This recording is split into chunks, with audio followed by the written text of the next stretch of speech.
આપ જોઈ રહ્યા છો સ્પાર્ક ટુડે ન્યૂઝ। રાજ્યકક્ષા કલા મહાકુંભ સ્પર્ધા 2024-25 નું પરિણામ ડિક્લેર થયું છે।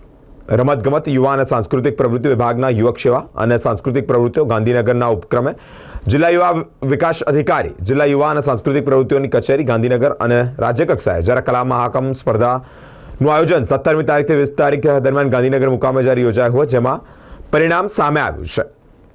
કલા મહાકુંભ 2025માં લોકગીત ભજન વિભાગમાં ગુજરાત કક્ષાએ સિનિયર વિભાગમાં પ્રથમ વિજેતા મધ્ય ગુજરાતના પ્રતિનિધિ શ્રીમતી શૈલજા બક્ષી જેઓ વિજેતા થયા છે। શૈલજાબેને અનુપાબેન પુટાણી અને પ્રેરણા અને માર્ગદર્શનથી આમાં ભાગ લીધો હતો અને તેઓ વિજેતા થયા છે। વડોદરાથી અન્ય સ્પર્ધક શ્રીમતી મધુબેન ચોથાને ત્રીજું ઇનામ મળ્યું છે।